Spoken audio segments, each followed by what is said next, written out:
Okay. Assalamualaikum warahmatullahi wabarakatuh. Yang mana saya memperkenalkan diri saya dulu. Nama saya Abdul Fattah bin Abdul Aziz. Nombor menteri saya PMD 5001A. Dan saya daripada Cawangan Perak, Profesional Mutawif Cawangan Perak, UPSI. Okey.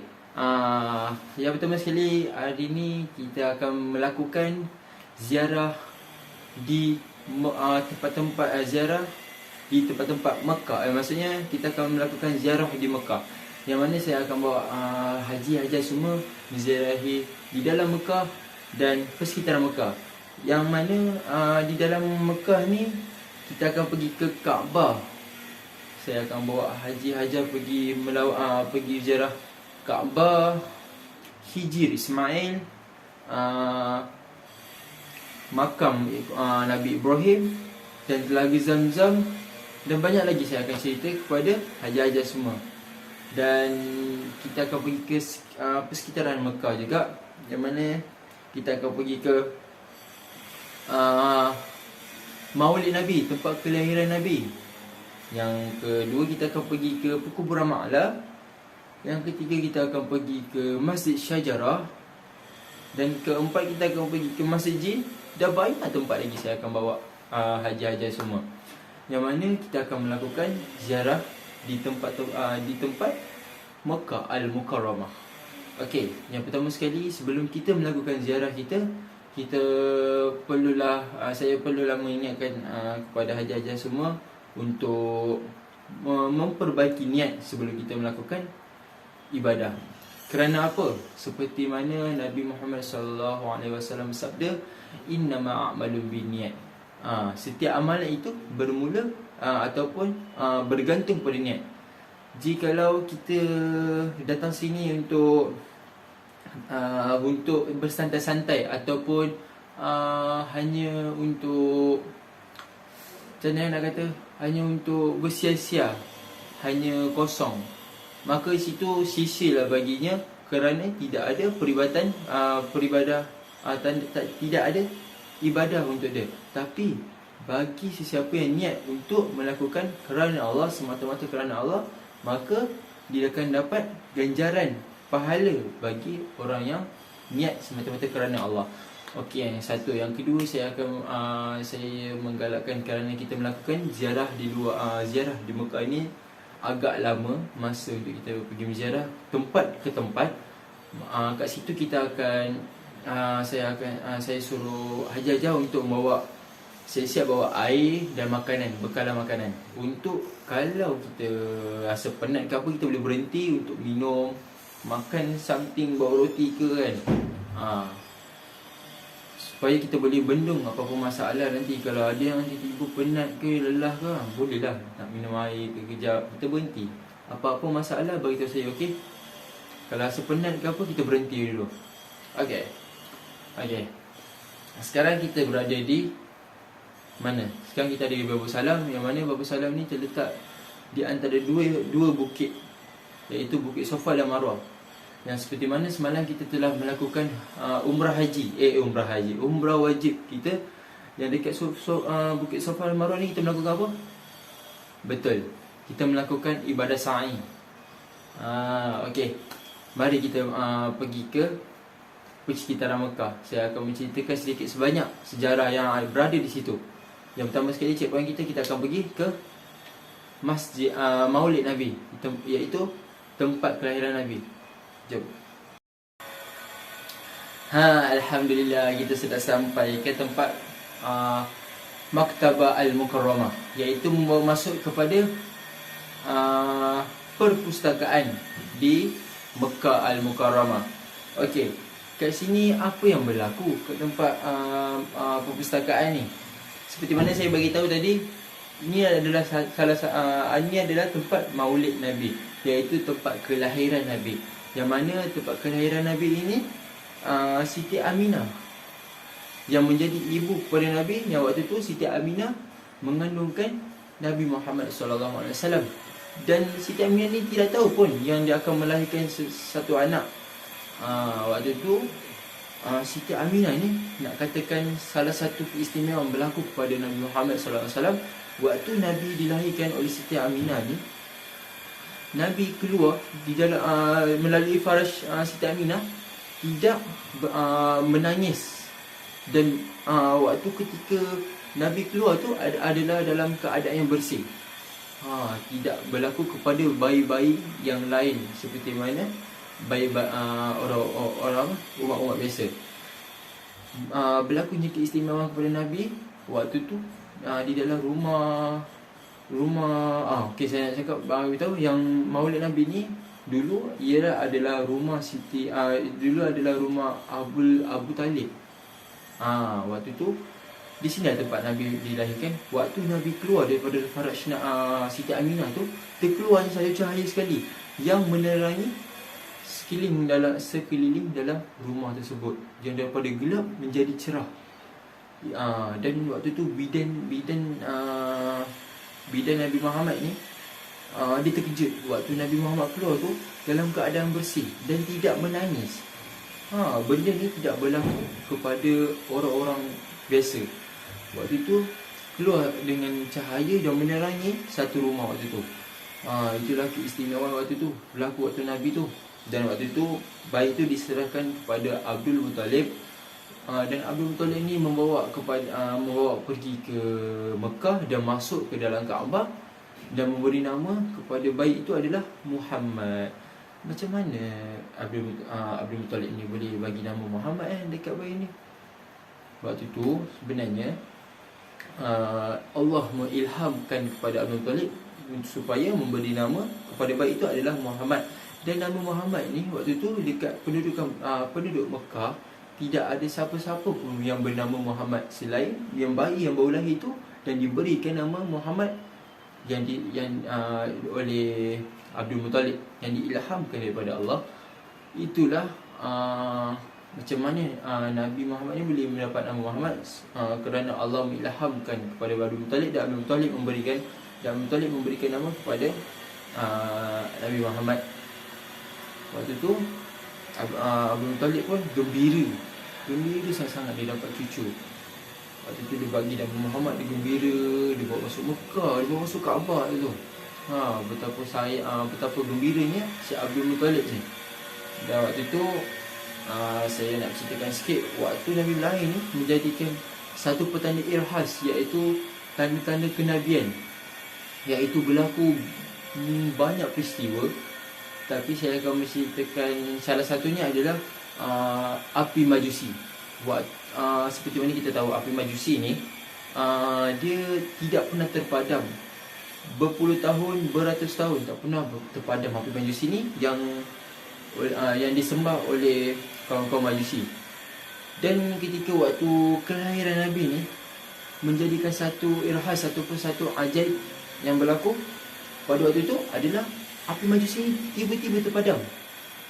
Nak katakan keistimewaan kelahiran Nabi Muhammad SAW ketika itu terpadam api Majusi. Dan bukan api Majusi je terpadam, 14 Kisra, 14 tiang Kisra runtuh. Dan satu lagi, seperti mana yang kita tahu, Nabi ni lahir tahun gajah.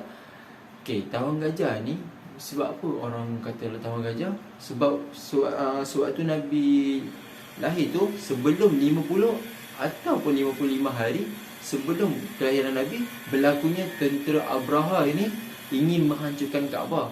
Oleh kerana sewaktu tu tentera Abraha ni telah mencipta satu Kaabah, satu binaan seperti Kaabah tu, tapi dengan menggunakan kemewahan, lagi lawa daripada Kaabah yang sedia ada waktu tu.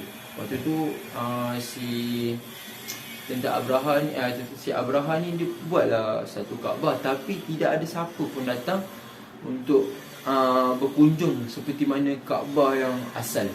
Waktu tu Abraha ni rasa tidak berpuas hati. Biasalah dia berasa iri hati, dia berfikir-fikir, dia rasa nak hancurkan. Sebab kalau dia hancurkan, boleh kata ramai pula datang ke situ, sebab Kaabah tu dah tak ada.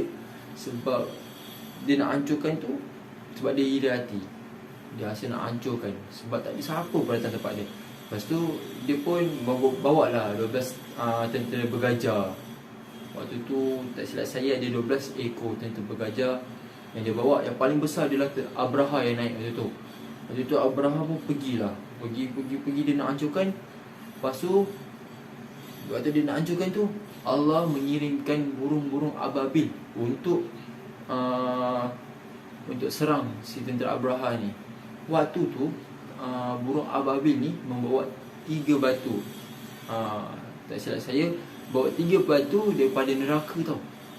Yang satu berpegang daripada pegang kat burung, yang dua lagi letak kat duduk belah kaki dia.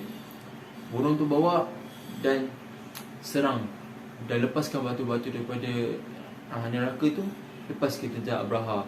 Dan waktu tu nak katakan tentera Abraha ni seperti daun dimakan ulat. Allah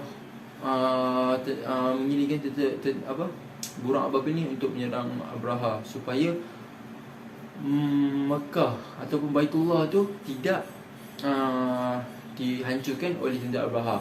Nak datang kat sini maksud dia Allah ni mengawasi ataupun Allah menjaga rumah Allah. Baitullah adalah Mekah tu Allah jaga. Nampaknya tempat ni adalah salah satu tempat yang Allah menurunkan rahmat untuk atasnya. Allah jaga Mekah ini supaya tidak dihancurkan oleh tentera Abraha. Dan waktu tu tentera Abraha ni semua dah hancur sebab batu tu kalau jatuh atas tangan tembus. Bayangkan waktu tu tentera Abraha semua dah kalah, tak dapat nak menghancurkan Mekah. Okey, itulah cerita saya sedikit sebanyak tentang keistimewaan kelahiran Nabi Muhammad sallallahu alaihi wasallam yang berlaku waktu tu. Okey, kita akan pergi ke checkpoint kedua, iaitu perkuburan Ma'lah. Jom. Bismillah. Alhamdulillah, kita sudah sampai ke checkpoint kita yang kedua, iaitu perkuburan Ma'lah. Okey, kat sini saya nak beritahu terdapat banyak tempat perkuburan di Mekah. Tetapi yang paling masyhur adalah perkuburan Ma'lah, yang mana daripada Ibnu Fakihi, dia mengatakan kami tidak mengenali mana-mana lembah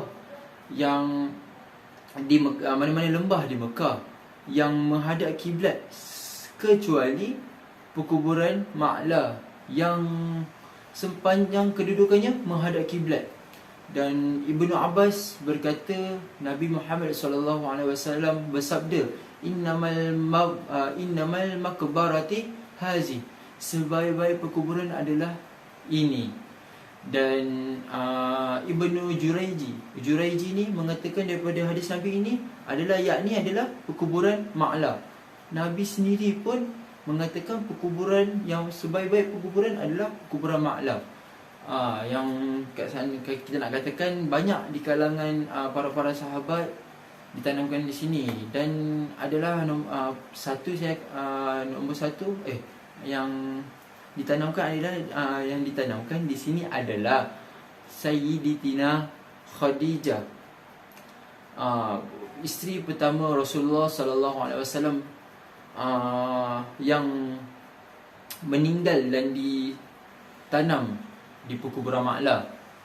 Yang kedua, para sahabat, ulama besar dan para tabi'in dan orang-orang yang alim ditanamkan di perkuburan Ma'lah.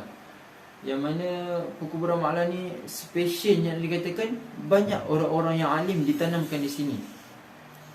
Dan di sini berlakunya satu peristiwa pasal ni Sayyidatina Khadijah ni, waktu kewafatan dia, Nabi sendiri yang mengangkat Sayyidatina Khadijah ni daripada rumah pergi ke tanam ke perkuburan Ma'lah. Okey, satu peristiwa pasal, kalau Haji nak tahu, di sebelah sana adanya satu pokok, dan tidak ada pokok lain-lain pun di sini, satu pokok je. Itu dimenandakan tempat semandinya Sayyidatina Khadijah di situ. Satu peristiwa yang berlaku selepas kewafatan Sayyidatina Khadijah ni adalah waktu tu Nabi dekat rumah. Waktu tu Nabi dekat rumah dengan Siti Aisyah, isteri dia. Waktu tu Nabi tengah solat, dan Nabi menyegerakan, Nabi mempercepatkan solat dia, kerana waktu tu ada satu rombongan daripada keluarga Siti Sayyidatina Khadijah ni datang ke rumah Nabi. Dan waktu tu rombongan ni adik-beradik Sayyidatina Khadijah ni datang, dia memberi salam. Dan waktu tu Siti Aisyah pun tahu waktu tu yang Nabi Muhammad tengah solat. Dan waktu tu Siti Aisyah ni nak pergi buka pintu tu, Siti Aisyah ni perasan yang Nabi ni dah habis solat. Waktu tu Siti Aisyah pun buka pintu, dan Siti Aisyah tengok ke wajah Nabi Muhammad, dan Nabi Muhammad ni pandang ke wajahnya kepada rombongan yang datang ke rumah dia tadi.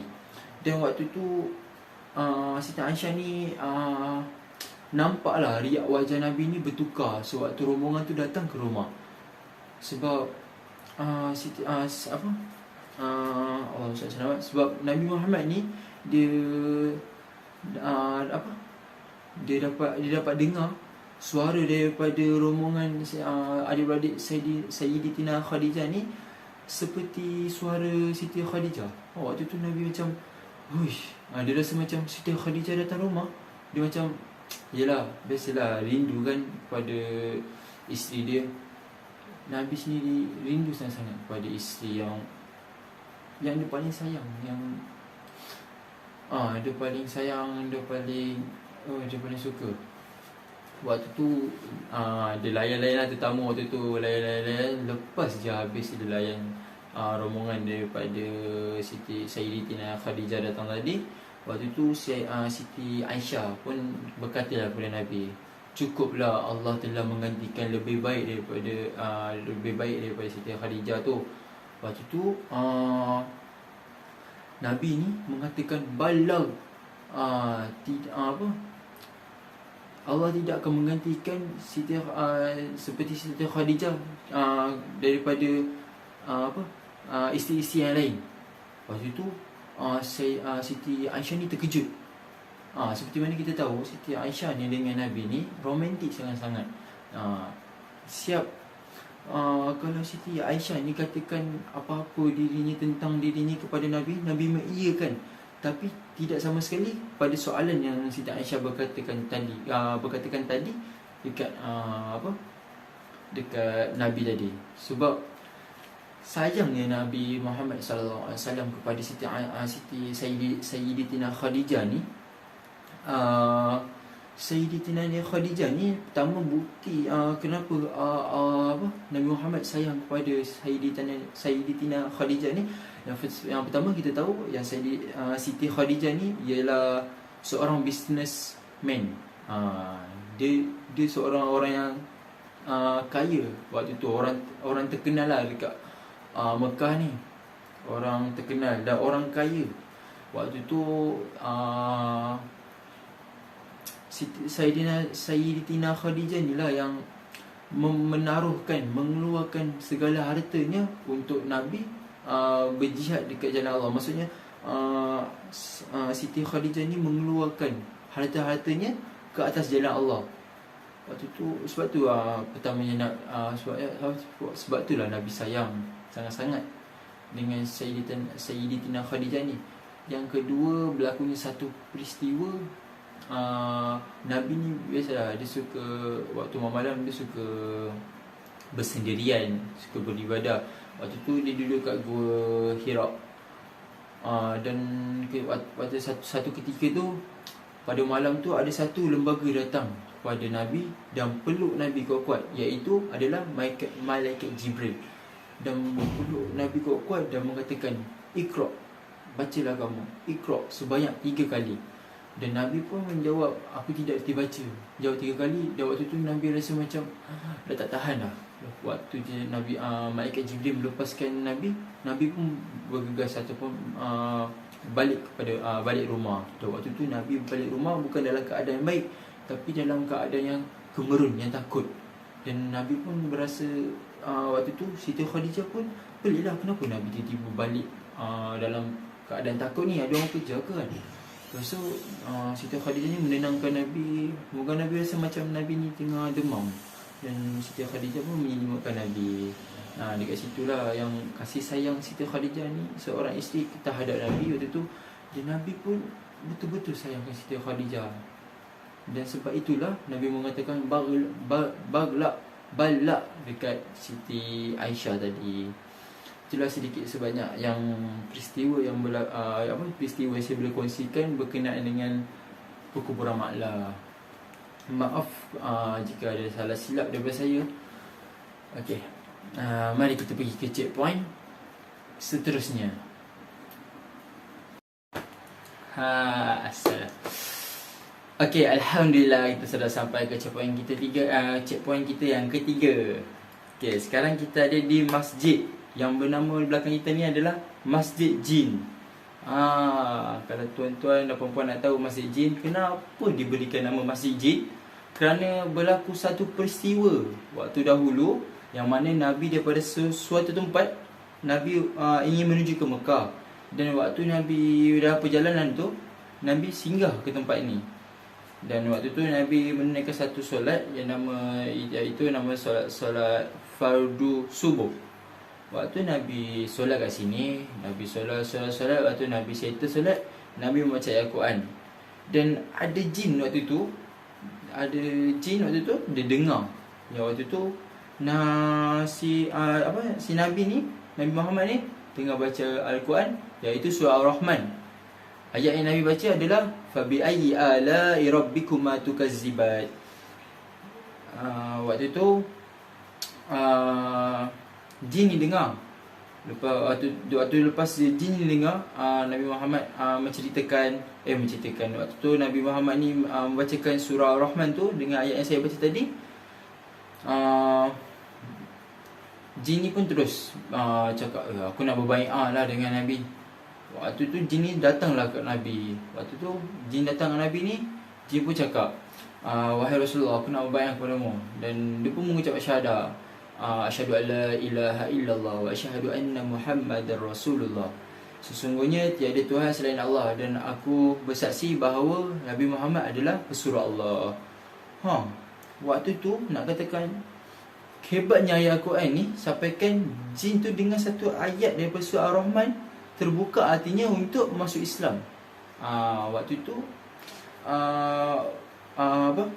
jin ni pun masuk Islam. Dengan waktu tu jin ni masuk Islam. Dia pun bai'ah dengan Nabi. Dan masjid ni bukan adalah satu nama saja. Masjidnya ada dua nama. Yang pertama adalah saya beritahu tadi adalah Masjid Jin. Yang kedua adalah Masjid Bai'ah, yang mana mendatangkan peristiwa daripada yang saya cakap tadi, yang saya ceritakan tadi, yang mana jin tadi tu dia datang berbai'ah. Kita nak cakap kat sini, ayat Al-Quran ni adalah salah satu keistimewaan yang diturunkan oleh kepada Nabi melalui malaikat Jibril. Dalam Al-Quran ni mengandungi 114 surah dan mengandungi berapa muka surah? 441 muka surat. Ayat Quran seperti mana macam peristiwa, saya nak ceritakan, kongsikan satu sejarah macam mana si Amirul Mukminin iaitu Sayyidina Umar bin Khattab, dia pun mendengarkan adiknya baca surah At-Taha ayat 1. Taha itu pun melembutkan hati Sayyidina Umar untuk memasuki agama Islam. Nak katakan keistimewaan ayat Al-Quran ni melembutkan hati orang, sangatlah sempurna ayat Al-Quran ni. Nak bandingkan dengan dengan selalu ayat Al-Quran ni, saya rasa macam biasa. Tapi kalau bagi siapa yang tahu maksud dan erti makna ayat Al-Quran tersebut, menyentuh hati, sangat-sangat menyentuh hati. Dan boleh membawakan kita punya harmoni, kita punya zahir batin kita menjadi sihat untuk menerima segala menerima segala ciptaan Tuhan di muka bumi ni. Okey. Itulah sedikit sebanyak yang saya boleh sharekan tentang sejarah Masjid Jin, ataupun nama kedua dia adalah Masjid Bai'ah. Okey. Kita akan pergi ke checkpoint kita yang seterusnya, iaitu Masjid Sajarah yang terletak tidak jauh daripada Masjid Jin ni. Dia hanya dekat sajalah nak pergi ke Masjid Sajarah tu. Okey, kita akan pergi Masjid Sajarah pula. Alhamdulillah, kita sudah sampai ke tempat checkpoint kita yang last sekali, iaitu Masjid Sajarah. Okey, kat sini saya nak menceritakan Masjid Sajarah ni membawa makna sajarah itu adalah bermaksud pokok. Kenapa masjid ini bernamakan sebagai Masjid Sajarah? Kenapa nama masjid ini dia erti bahasa Melayu Masjid Pokok? Kenapa? Sebab ada berlaku satu peristiwa ketika dahulu, dan waktu tu ada seorang kafir Mekah ni datang kepada Nabi, dan di sinilah tempat dia.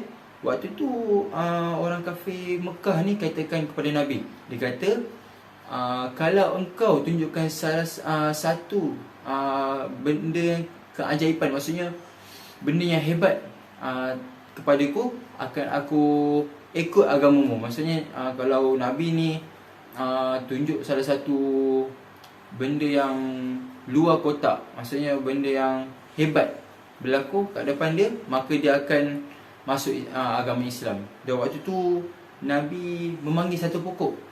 Waktu Nabi panggil satu pokok tu, pokok yang Nabi panggil tu, dia tercabut daripada akar dia, maksudnya dia tercabut daripada tanaman dia yang asal, daripada tanah tu, dan dia datang kepada Nabi. Sampai je dia berhadapan dengan dia datang sampai depan Nabi, dan Nabi suruh dia pulang balik ke tempat asal. Dan pokok tu pun berundur balik pergi tempat asal. Waktu tu orang kafir tu tidak percaya lagi yang Nabi ni adalah Nabi yang diutuskan oleh Allah. Dia cakap tipu, tu semua adalah sihir, tu semua adalah tipu daya. Dan waktu tu Nabi pun Nabi pun cakaplah Nabi pun berdoa kepada Allah, ya Allah Tuhanku, kau tunjuklah kekuasaanmu padaku, dan lepas ni aku tidak akan percaya lagi dan tidak akan percaya tipu daya orang kafir selepas ni. Itulah disebabkan masjid ini dinamakan Masjid Sajarah, melalui peristiwa yang saya cerita tadi. Pasal pokok tu boleh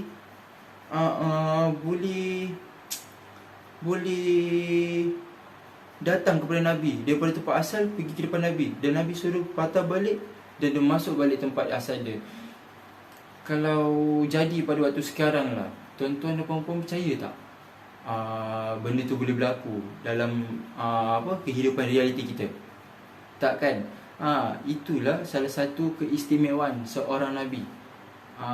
Allah menolong dengan kekuasaannya, memberi kepada Nabi Muhammad SAW.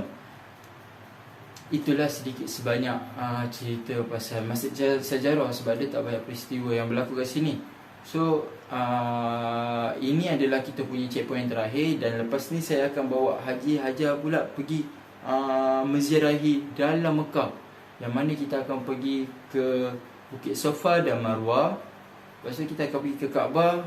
Saya akan ceritakan juga dengan Hijr Ismail, dengan makam Nabi Ibrahim dan Telaga Zamzam. Okey, jom kita pergi ke checkpoint kita seterusnya. Alhamdulillah, itu sudah sampai ke Masjidil Haram, yang mana kita akan melaksanakan kita punya penziarahan lagi. Tak habis lagi. Kita baru habis dekat sekitaran Mekah jadi. Sekarang kita akan melaksanakan kita punya penziarahan dalam Mekah pula. Kita akan kita akan melaksanakan penziarahan dalam Mekah pula, yang mana kita akan pergi ke Bukit Safa, seperti mana kita sekarang berada di Bukit Safa. Di Bukit Marwah kita akan pergi Kaabah, dan banyak lagi saya akan bawa. Okey, sekarang saya nak sharekan pasal tempat Bukit Sofa ni, apa yang berlaku. Bukit Sofa ni banyak sejarah yang berlaku kat sini. Yang pertama sekali berlakunya waktu Nabi mengumpulkan kaum-kaum Quraisy untuk mengajak mereka untuk masuk Islam ketika itu. Waktu tu turunnya ayat Inna Safa wal Marwata min sya'airillah. Sesungguhnya Bukit Sofa dan Marwah ni adalah tempat syiar Allah. Dan waktu tu Nabi menyampaikan kepada mereka supaya mereka ni beriman kepada Allah, beriman kepada hari akhirat, dan supaya mereka ni memeluk Islam dengan seikhlas hati. Dan turunlah ayat wa'anzir ashiratakal aqrabin. Waktu tu Nabi tengah bercakap-cakap, tengah menyampaikan ilmu waktu tu untuk mereka ni mempercayai tentang agama Islam, dan dibantah oleh Abu Jahal sendiri, oleh bapa saudara dia sendiri, bantah. Dia bantah, dia cakap Nabi ni penipu semua. Dan waktu tu turunlah ayat tabbat yada abi lahabil watab. Maka celakalah wahai Abu Lahab. Celakalah Abu Lahab ni. Waktu tu Abu Lahab ni memang dia tak suka dengan Nabi sendiri, dia tak suka dengan anak saudara dia sendiri, dia tak suka lagi dengan agama Islam waktu tu. Okey, itu salah satu sejarah yang berlaku kat sini. Yang kedua, mengapa Bukit Sofa ni kita perlu melakukan sa'i seperti semalam kita melakukan umrah wajib kita. Kenapa kita memerlukan berjalan sehingga pergi ke Bukit Marwah dan patah balik sebanyak 7 kali? Oleh kerana sejarah yang berlaku pada zaman dulu, waktu Siti Hajar membawa puteranya iaitu Nabi Ismail. Siapa tak kenal kan bapaknya Nabi Ibrahim. Waktu tu Siti Hajar ni usahakan untuk mencari air, sebab Nabi Ismail ni menangis kerana dia macam tak dapat air waktu tu kan, sebab Siti Hajar nak cari air kan. Waktu tu Siti Hajar ni berulang alik pergi daripada Sofa ke Marwah sebanyak 7 kali untuk mencarikan air untuk Nabi Ismail waktu tu. Dan waktu tu sebanyak 7 kali berulang alik. Dan Haji Hajar perasan tak semalam waktu kita melakukan sa'i, dan waktu tu ada satu tempat tu ada berlampu hijau di atas kepala kita, dan situ disunatkan bagi haji sahaja berlari-lari anak. Kalau nak tahu kan, dekat situ dulu adalah, dekat Bukit Marwah tu adalah ni satu tempat yang tidak rata waktu tu. Waktu tu tidak rata, dan dengan cara berlari anak tu mempercepatkan Siti Hajar ni untuk menyampai ke Bukit Marwah. Waktu tu lari anak bukanlah lari macam jogging, bukan lari macam atlet yang lumba lari 104 kali 100 tu. Dia lari anak macam biasa-biasa je. Itulah sebab itulah disunatkan bagi haji untuk melakukan lari-lari anak. Dia bawa kalau perasan ada lampu hijau semalam kita lalu. Okey. Itulah sejarah tentang sa'i kita melakukan sebabkan si Siti Hajar ni untuk mendapatkan air. Okey. Jom kita pergi ke checkpoint kita seterusnya untuk pergi ke Marwah. Tapi sebelum tu saya nak ceritakan waktu Nabi Ismail menghentak-hentakkan kaki dia, waktu Siti Hajar kan pergi cek air kan. Waktu tu Nabi Ismail ni menghentakkan kaki-kaki dia, maka keluarlah air. Yang di situ nak mengatakan itulah telaga air Zam-Zam. Keluar air di situ. Okey. Jom kita pergi ke checkpoint seterusnya, ke Bukit Marwah. Jom. Okay, alhamdulillah kita sudah sampai ke Bukit Marwah. Yang mana Bukit Marwah inilah tempat Siti Hajar berulang alik daripada Bukit Sofa untuk mencari air untuk si puteranya. Sebelum saya lupa, saya nak ceritakan dulu pasal ada salah satu peristiwa yang agak menyakitkan hati lah bagi umat Islam kan. Si Abu Jahal ni dah lah jahat, dia dah tak suka Nabi, dia tak suka kaum Islam. Waktu dia berjalan dekat Bukit Sofa tu, dia jumpa lah dengan Nabi. Dan waktu tu dia jumpa fikir nak minta maaf ke lah apa kan. Dia pergi cederakan Nabi, dia ambil batu, dia pergi pukul Nabi punya kepala sampai kan berdarah. Waktu tu cerita tu tersebarlah sampai ditahu oleh bapa saudaranya, iaitu Saidina Hamzah. Saidina Hamzah pun tidak berpuas hati lah waktu tu, sebab anak saudara dia sendiri disakiti. Walaupun dia tak masuk Islam gitu tu, tapi dia sayang anak saudara dia ni. Dia tak kacau pun Nabi Muhammad macam seperti mana Abu Jahal buat dekat Nabi Muhammad. Dan waktu tu Saidina Hamzah ni berjumpa Abu Jahal. Jumpa Abu Jahal, dia kata kepada Abu Jahal, berani berkau macam ni, berani kau menyakiti anak saudaraku sedangkan aku dalam agamanya. Waktu tu lepas dia kata macam tu kat Abu Jahal, Saidina Hamzah ni terus bantai si Abu Jahal ni guna busur panah, sampaikan mengakibatkan cedera parah. Padan muka dia main-main. Saidina Hamzah ni adalah salah satu nak katakan dia adalah singa Allah. Sebab tu dia berani buat macam tu dekat Abu Jahal. Sedangkan Abu Jahal ni kan pangkat dia adalah pembesar Mekah. Tapi dia berani pukul Abu Jahal sampai cedera parah. Itulah yang terjadi dekat Bukit Sofa. Dan Bukit Marwah pula, Bukit Marwah ni adalah salah satu tempat yang mana Siti Hajar nak carikan air untuk untuk si puteranya, iaitu Nabi Ismail. Waktu tu kita nampak kat sini yang sehinggakan Siti Hajar ni berulang-alik 7 kali daripada Bukit Sofa ke Marwah.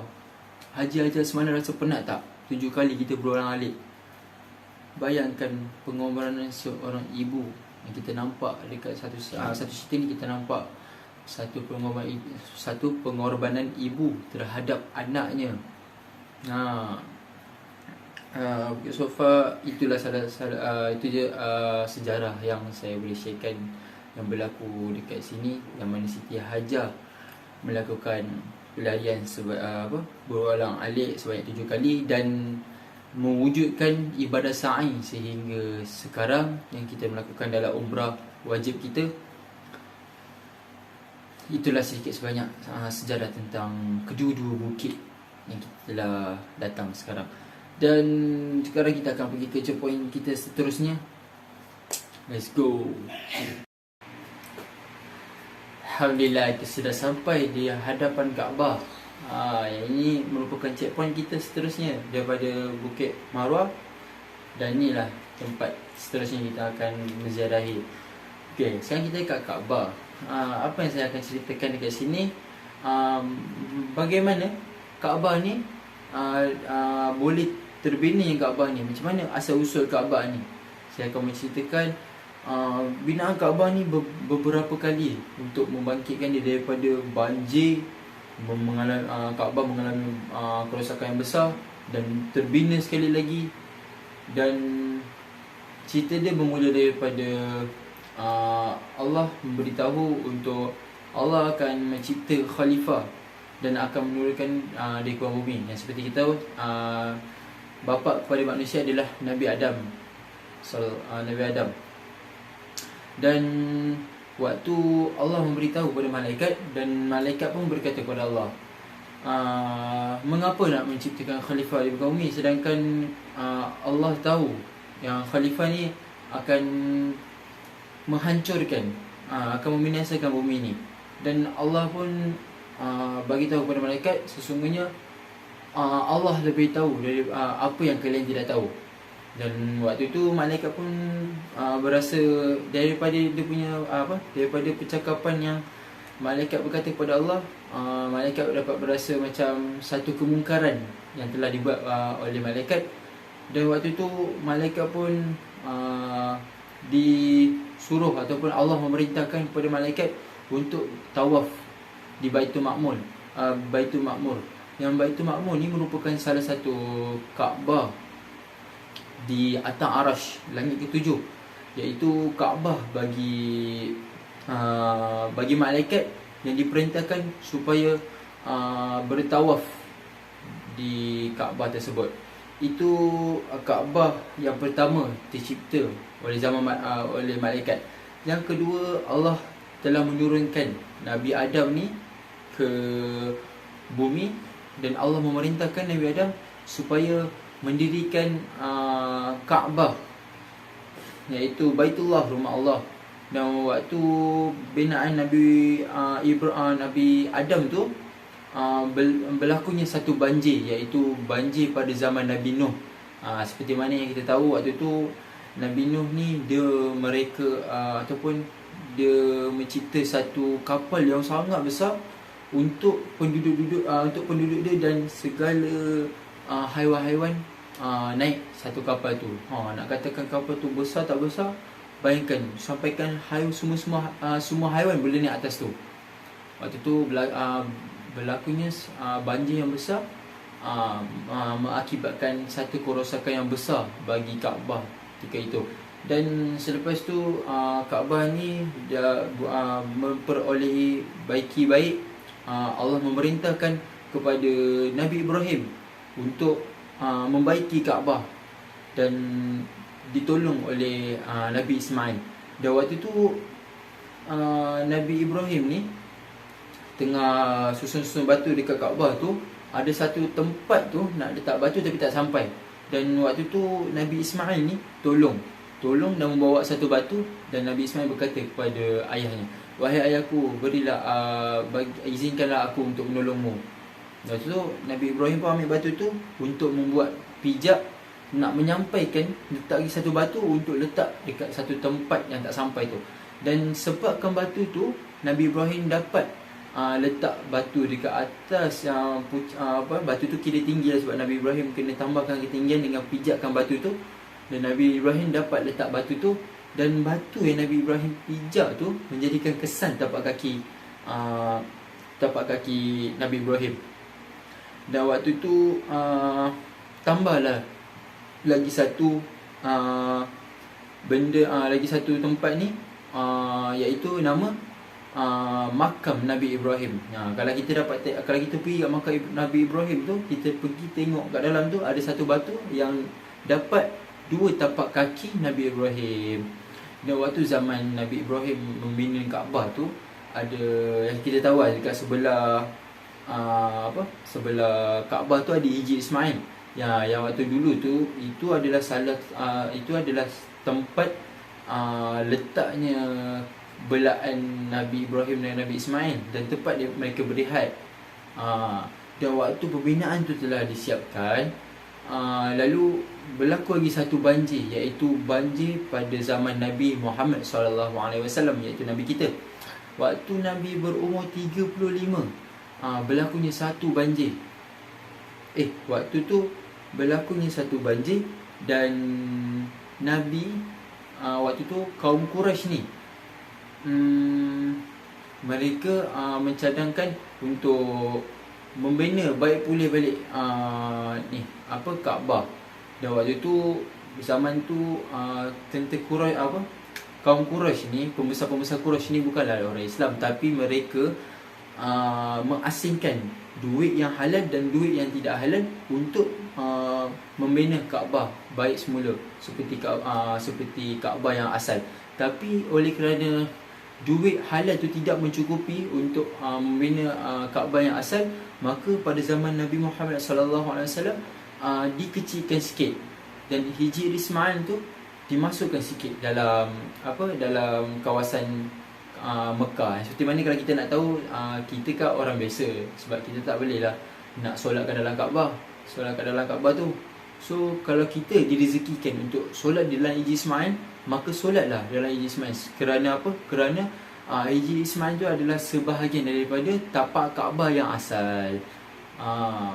Dan waktu tu, lepas dia dah settle semua tu, berlaku, ini bukan banjir dah, waktu zaman Abdullah bin Zubair, waktu tu berlaku satu peperangan yang besar, dan mengakibatkan Kaabah memperolehi kerosakan yang besar juga.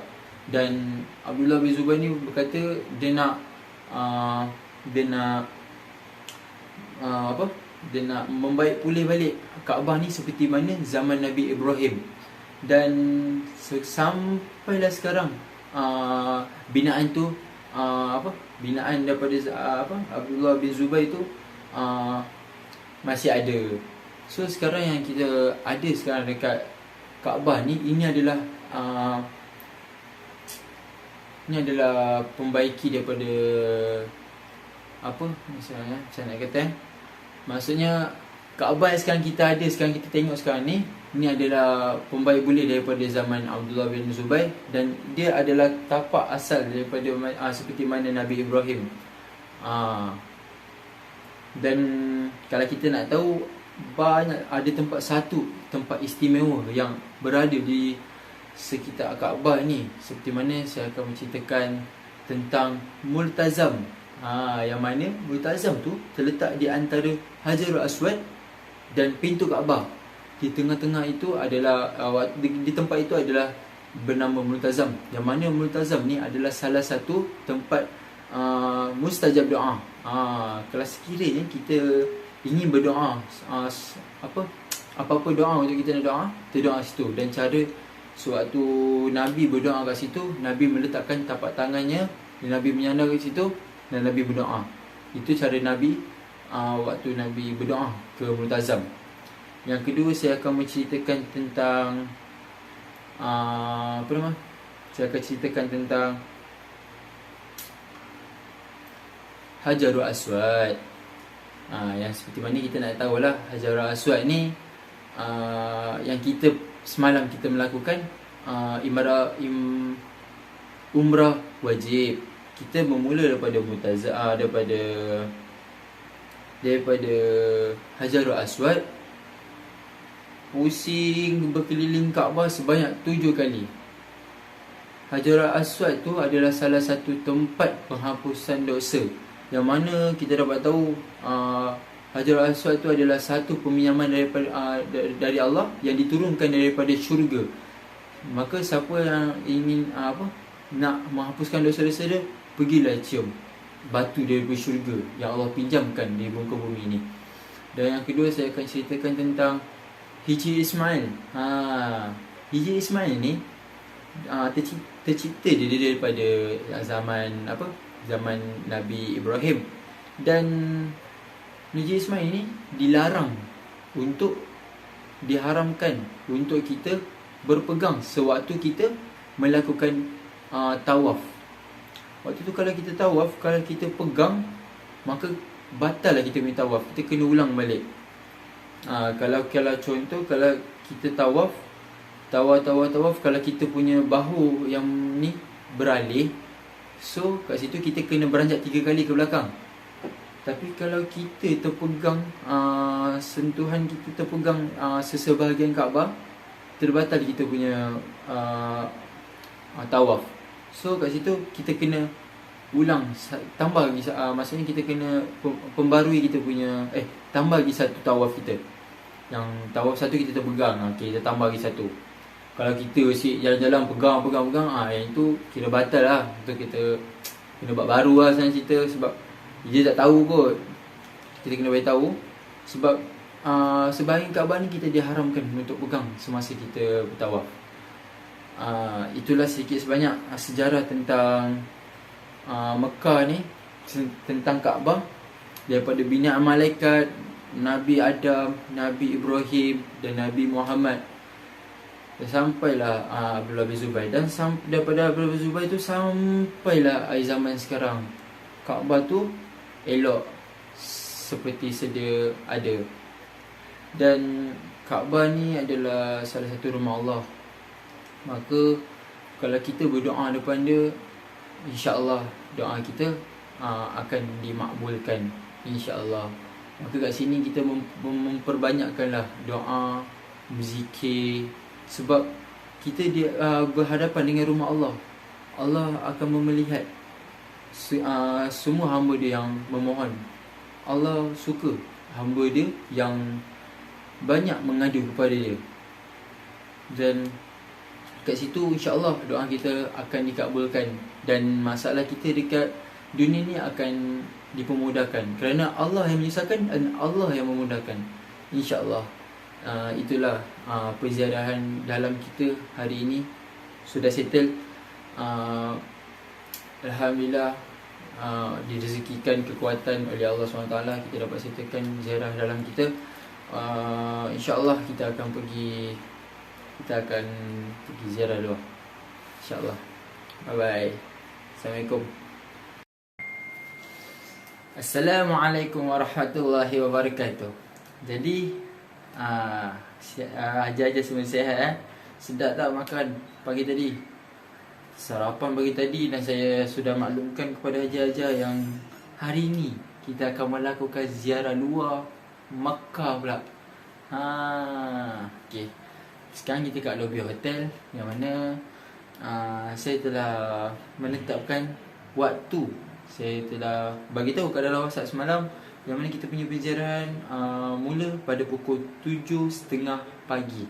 Dan saya memberitahu pada semua untuk berkumpul di lobi hotel pukul 7. Sekarang Alhamdulillah semua haji-haji, semua jemaah saya memberi kerjasama terhadap saya. Dan yang mana sekarang semua ada. Alang-alang kalau semua dah ada, sambil kita nak tunggu bas lagi 10 minit macam tu, bas akan sampai. Dan kalau sampai, kita terus naik semua dan kita akan bergegas. Okay, saya nak pinjam masa dalam beberapa minit untuk saya nak memberitahu. Macam biasa, kita hari ini akan melakukan ziarah luar Mekah, yang mana kita akan pergi ke 6 tempat. Iaitu yang pertama, kita akan pergi ke Jabal Thur. Lepas tu kita akan pergi ke tempat-tempat manasik haji, yang mana manasik haji adalah salah satunya, ada 3 tempat. Yang mana kita akan pergi ke Bukit Arafah, yang kedua adalah Musdalifah, yang ketiga adalah Mina. Dan kat Mina tu ada 3 tempat jamrah. Jamrah 3 jamrah yang tempat kita nak melemparkan batu. Tapi bukan kita, itu bagi melaksanakan haji. Siapa yang melakukan haji, dia kena melaksanakan melontar 3 batu, 3 tempat batu ni. Maksudnya ada 3 tempat untuk kita melontarkan batu. Jabal Aqabah, Jabal Ula, Jabal Sughra, Jabal Ula. 3 tempat tadi saya cakap. Okey, lepas kita dah settle pergi ke tempat manasik haji ni, kita akan pergi ke Jirana.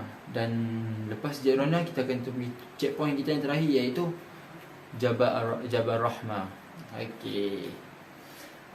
Sebelum saya nak lepaskan haji-haji semua untuk pergi buat hal masing-masing. Maksudnya sebelum kita nak pergi naik bas ni, haji-haji pergilah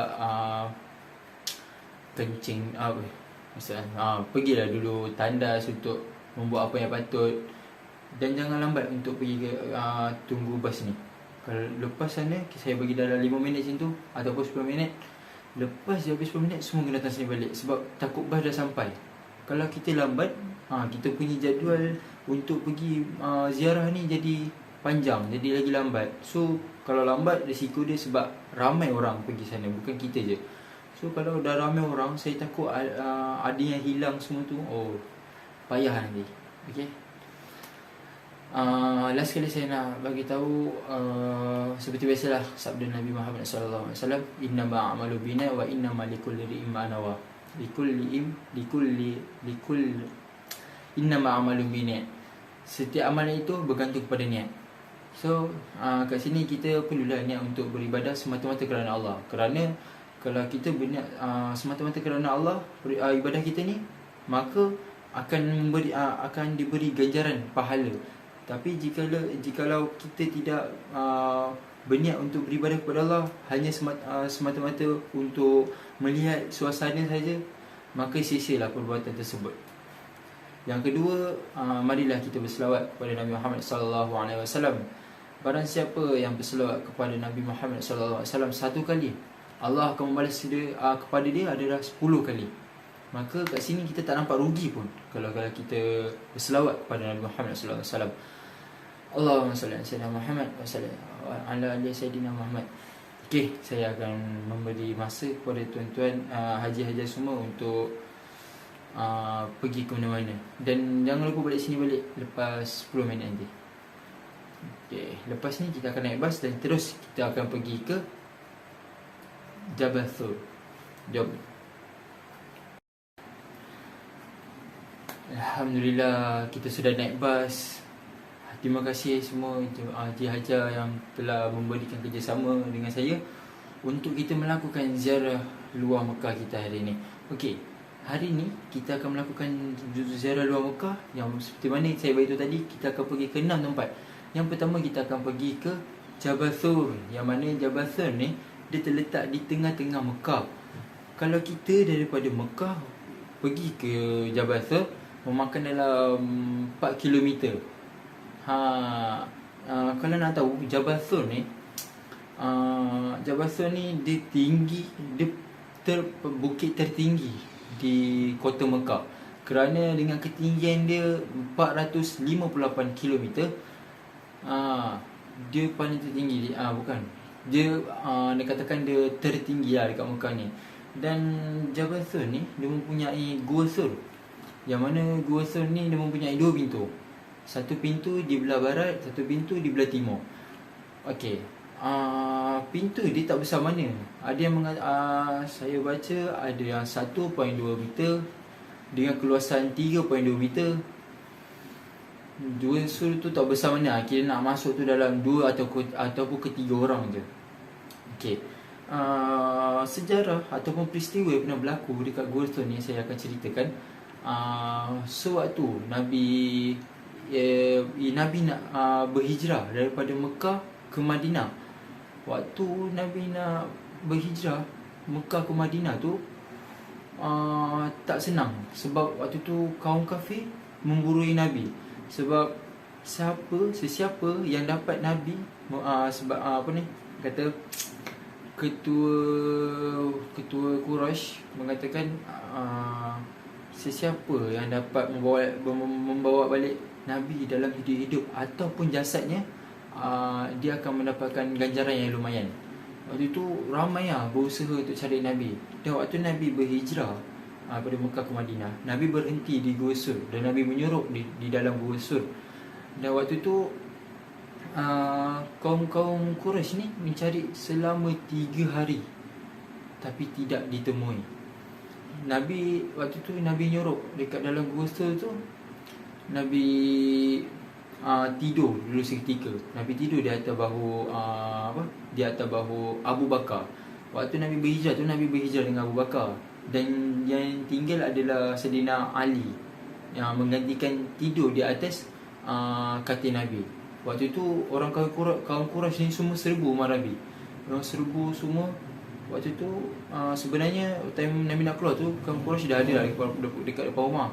And then Nabi membacakan, Nabi mengambil pasir dan membacakan surah dekat pasir tu, dan Nabi hempaskan di depan rumah. Dan dengan ajaibnya ayat-ayat Al-Quran tu, orang-orang Quraisy ni menjadi buta. Maksudnya dia tak nampak Nabi. Dan waktu tu Saidina Ali menggantikan Nabi, menggantikan Nabi waktu tu dekat atas katil Nabi. Saidina Ali ni tidur atas katil Nabi, dan kaum-kaum Quraisy ni masuk tengok, dia buka je selimut, bukan Nabi. Dia tengok si Saidina Ali dah kena prank. Tak ada. Okey, dia dapat Saidina Ali. So dia cakap, Nabi mana? Saidina Ali pun tak tahu.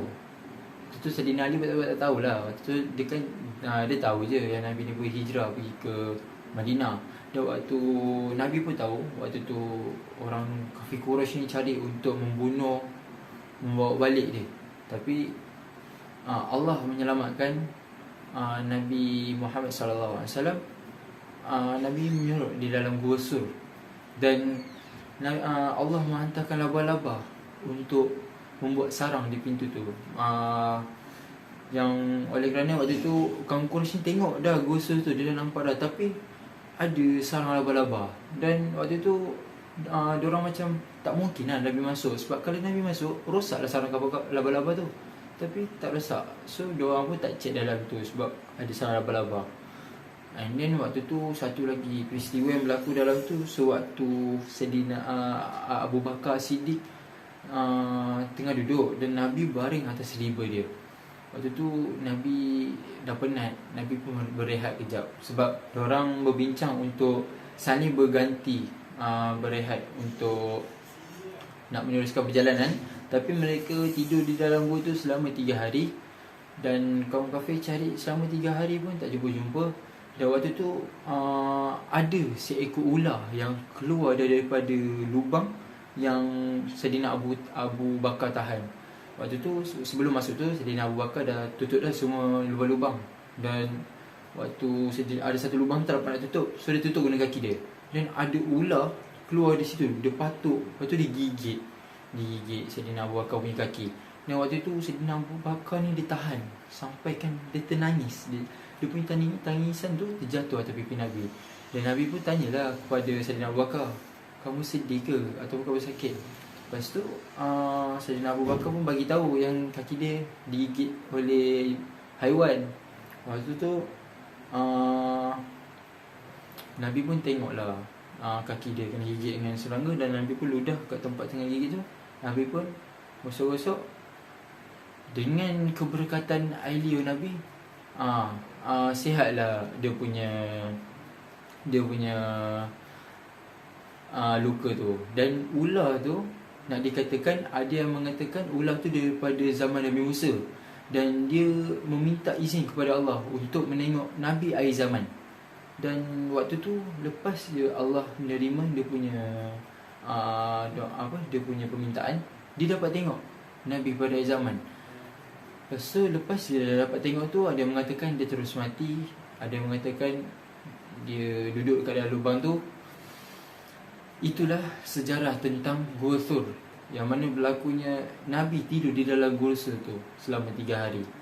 Dan kaum Quraisy ni tidak dapat ditemui, tidak dapat menemui Nabi Muhammad SAW. Itulah cerita tentang Gua Thur sedikit sebanyak saya boleh kongsi. Kita dah sampai dekat dekat Gua Thur. Siapa yang nak turun, nak tak gambar ke semua boleh. Tapi saya pun peringatkan, barang-barang haji-haji semua tolonglah jaga. Sebab kalau hilang nanti payah nak cari. Kita tak tahu dia hilang kat mana, takut dia jatuh ke kan. Tolonglah ambil cakna ya. Okey, jom kita pergi turun. Alhamdulillah, kita sudah settle kita punya penziarahan yang pertama tadi, iaitu di Bukit Thur. Yang mana sekarang kita akan pergi ke Arafah pula. Okey, kita akan pergi ke Arafah pula. Yang mana Arafah ni mempunyai satu bukit, iaitu bernama Bukit Jabal Rahmah.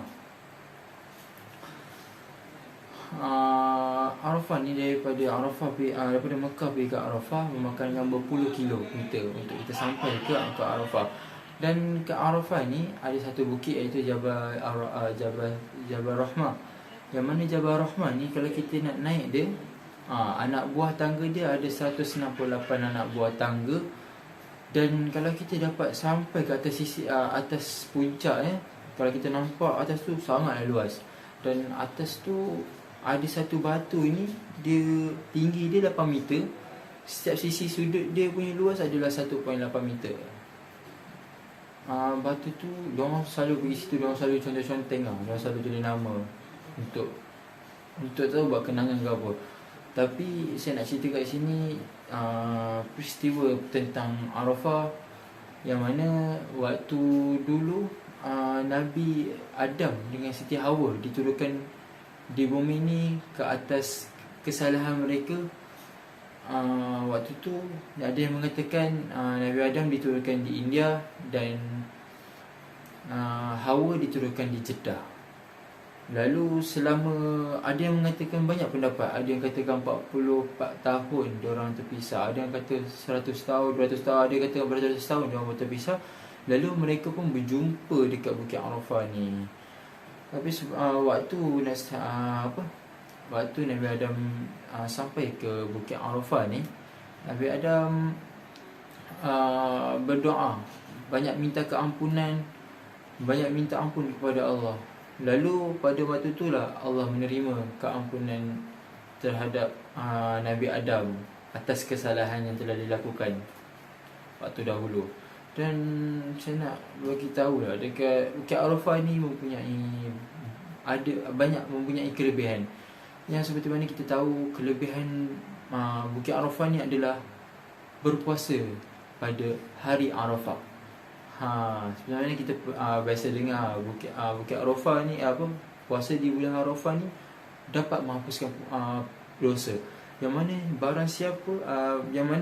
bagi siapa yang berpuasa pada hari Arafah akan dihapuskan dosa baginya, iaitu setahun selepas dan setahun sebelum. Itu antara kelebihan di berpuasa di hari Arafah. Okey.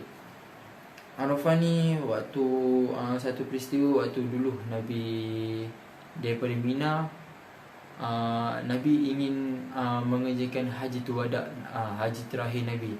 Waktu tu Nabi daripada Mina datang ke Arafah dan berwukuf, kerana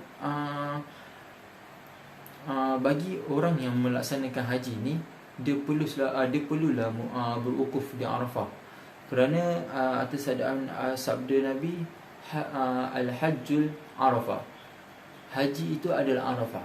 Dan barang siapa tidak berwukuf dalam haji dia di Arafah, maka dia perlulah mendaftarkan haji dia untuk tahun depan. Sebab kerana kalau barang siapa yang tidak dapat berwukuf di Arafah waktu dalam haji, maka batallah dia punya haji. Dan barang siapa yang dapat berwukuf di Arafah, dia boleh meneruskan haji dia. Itulah pentingnya berwukuf di Arafah. Sebab Nabi dah sabda, al-hajju al-arafah, al-hajju arafah, haji itu adalah Arafah.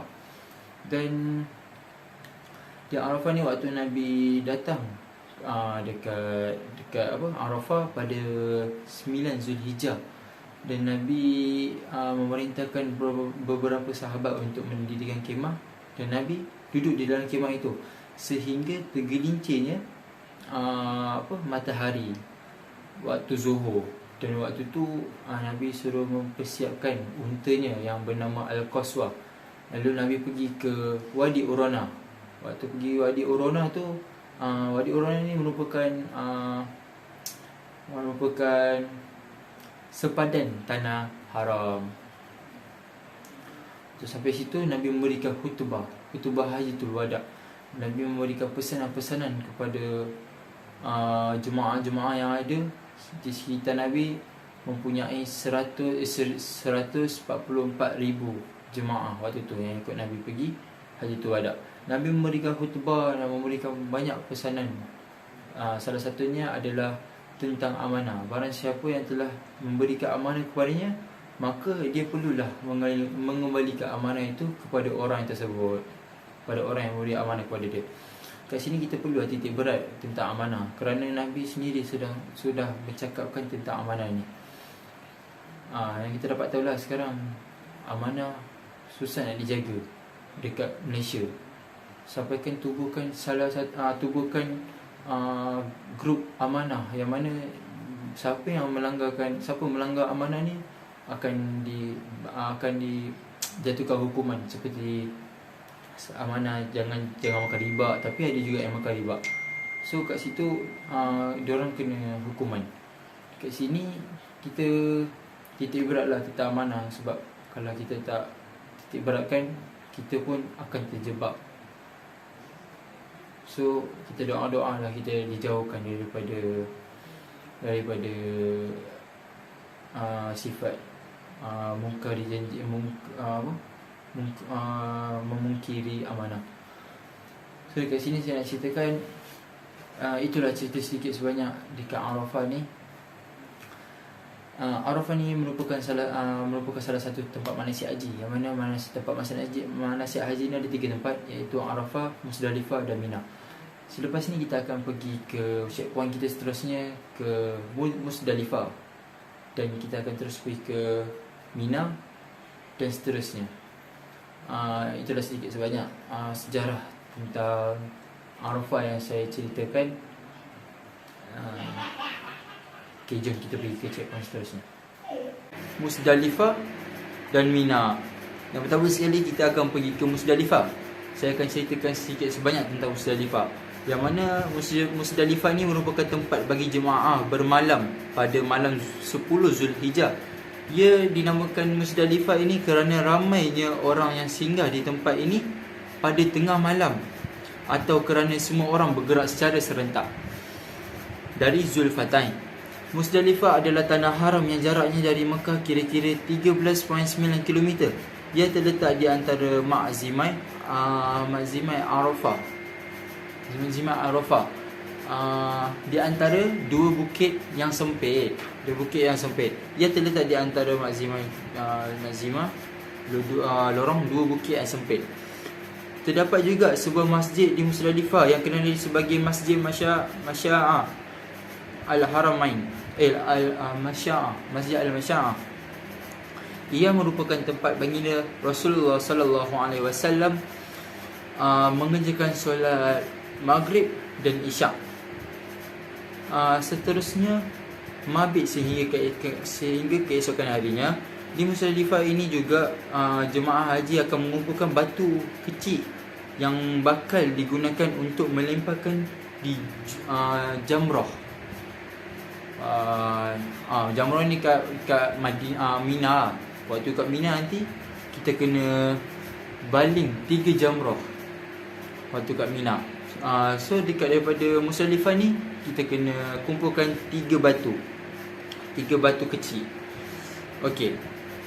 Dan lagi apa 3 batu kecil. Lepas tu jarak masjid ini, jarak Masjid Masya'ah dengan Masjid Namirah adalah 7 km, manakala jaraknya daripada Masjid Khaif di Mina kira-kira 5 km. Selain fungsinya yang sangat penting dalam pelaksanaan ibadah haji, Musdalifah juga menyimpan sejarah menarik seputar penamaannya. Adalah beberapa riwayat yang menerangkan asal-usul penamaan Musdalifah. Okey, Musdalifah. Dalam sebuah riwayat menceritakan bahawa tempat tersebut dinamakan Musdalifah kerana manusia mendatanginya pada permulaan malam atau tengah malam. Riwayat lain mengatakan bahawa dinamakan begitu kerana manusia meninggalnya secara serentak. Okey, kat Musdalifah orang datang 9 Zulhijjah, kita dekat 9 Zulhijjah kita dekat Arafah. Dan waktu dekat Arafah tu kita akan pergi ke Musdalifah ni. Kita kena sampai pada 10 Zulkaidah. Apa tadi?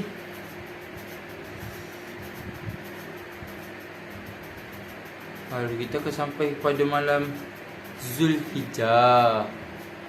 10 Zulhijjah pula kita akan berada di Musdalifah. Dan kita kena ada berada di Mina pada 11, 12 dan 13 Zulhijjah. Okey, itulah sedikit sebanyak cerita tentang pasal Musdalifah. Astaghfirullahalazim. Okey, mari kita pergi ke checkpoint yang seterusnya, iaitu Mina. Okey, alhamdulillah kita sudah settle kita punya penziarahan di manasik haji yang kedua tadi, iaitu di Musdalifah. Sekarang kita pergi ke tempat manasik haji juga, tapi yang terakhir iaitu Mina. Yang saya nak ceritakan kat sini tentang Mina adalah Mina ini adalah tanah haram yang menjadi tempat mabit bagi jemaah haji pada malam 11, 12 dan 13 Zulhijjah. Ia dinamakan Mina kerana banyaknya darah mengalir daripada binatang ternakan, iaitu seperti unta, lembu dan kambing. Yang disembelih sebagai dam. Sebab orang nak yang tidak sempurna haji dia waktu tu, dia kena bayar dam. Dan korban bayar dam. Selain daripada bayar dam tu adalah sedekah ataupun bayar dam. Lepas tu ataupun korban dan sedekah. Mina terletak di antara Musdalifah dan Mekah. Kerana ada Arafah dulu. Lepas tu di tengah-tengah Musdalifah. Lepas tu hujung sekali Mina. Jarak Mina ialah 7 km dari arah timur laut Masjid Haramain atau 7 km dari arah timur laut Masjidil Haram, atau 4 km melalui terowong. Sepadan syarak bagi Mina pula ialah Wadi Muhasir di sebelah Musdalifah dan Jamrah Kubra di sebelah Mekah. Mina yang berada di antara dua bukit iaitu Jabal Sobeh dan Jabal Sobeh dan Jabal Qabeh mempunyai keluasan 8.16 km.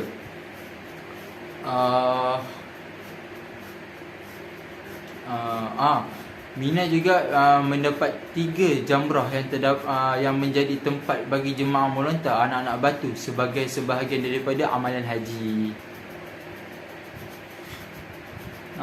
Ia dipanggil jamrah. Jamrah dari 3 jamrah. Yang pertama dipanggilkan lontaran Yang pertama jamrah tersebut ialah bernama Jamrah Sughra, iaitu berhampiran dengan Masjid Khaif. Lepas tu yang kedua adalah Jamrah Wusta, yang di antara kedua kira-kira 200 meter. Jamrah terakhir pula ialah Jamrah Kubra yang terletak kira-kira 247 km 47 meter dari Jamrah Wusta dan menghadap ke arah Mekah. Di jamrah-jamrah inilah di mana tempat Nabi Ibrahim melontarkan batu ke arah syaitan yang cuba mengganggu baginda sedang melakukan amalan melaksanakan perintah Allah, sehingga syaitan itu terjatuh tersungkur. Rasulullah SAW pula ketika mengerjakan haji wada, baginda telah menyampaikan khutbah Aidil Adha di antara jamrah-jamrah ini. Nah, inilah sedikit sebanyak tentang sejarah di Mina yang saya boleh sharekan. Kita akan pergi ke checkpoint kita yang seterusnya, yang terakhir, iaitu Gua Hira. Gharu Hira. Okey, jom. Okey, Assalamualaikum. Sekarang kita sudah settle kita punya penziarahan tadi, yang mana kita pergi ke Jabal Thur, kita pergi ke Arafah, kita pergi Musdalifah dan kita pergi ke Mina, tempat-tempat manasik haji. Dan sekarang kita sudah settle ke semua tempat yang kita pergi tadi. Dan sekarang kita datang ke checkpoint yang terakhir, iaitu Gharu Hira, iaitu Gua Hira. Okey. Ia terletak di sebelah timur laut Masjidil Haram. Dia juga disebut sebagai sebagai Jabal Hira.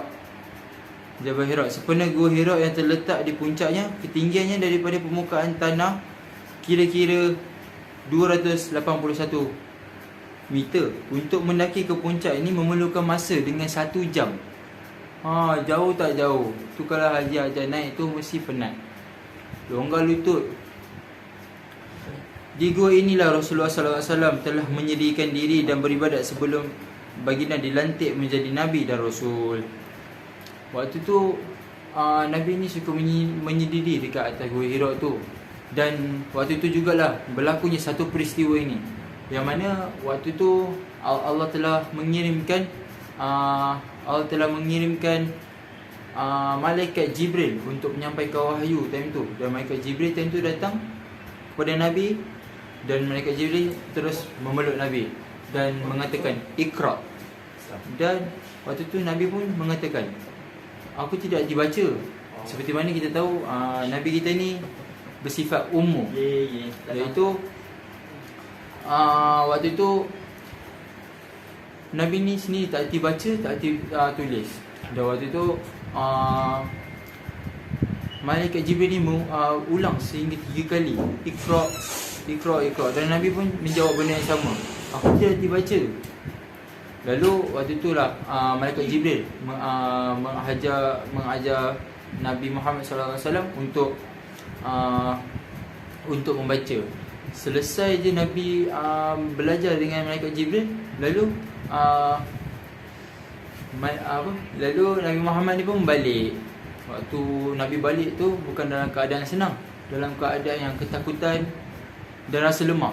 Waktu je Nabi sampai dekat rumah tu, Nabi pun mengatakan dekat Siti Hajar. Dengan Siti Hajar punya tengok dia wajah Nabi tu pun, Siti Hajar macam apa yang berlaku. Waktu tu Nabi balik pun Nabi cakap kat Siti Hajar ni, suruh menyelimutkan dia. Siti Hajar ni rasa Siti Hajar rasa pelik waktu tu. Waktu tu Nabi dah rasa takut, rasa nak demam. Lalu Siti Hajar pun menyelimutkan dia dan Nabi pun tidur. Itulah sedikit sebanyak tentang sejarah yang berlaku dekat Gua Hira ni. Okay. Itulah sejarah kita yang terakhir di luar kota Mekah. Di sini saya nak mengatakan, saya nak minta maaf atas salah silap saya, apa yang saya kata ataupun apa salah yang saya telah lakukan dalam penyampaian saya ataupun salah dalam tutur kata. Saya minta ampun, maaf kosong-kosong ya, ajar-ajar semua. Okey, jom kita dah boleh balik dekat kita punya hotel balik.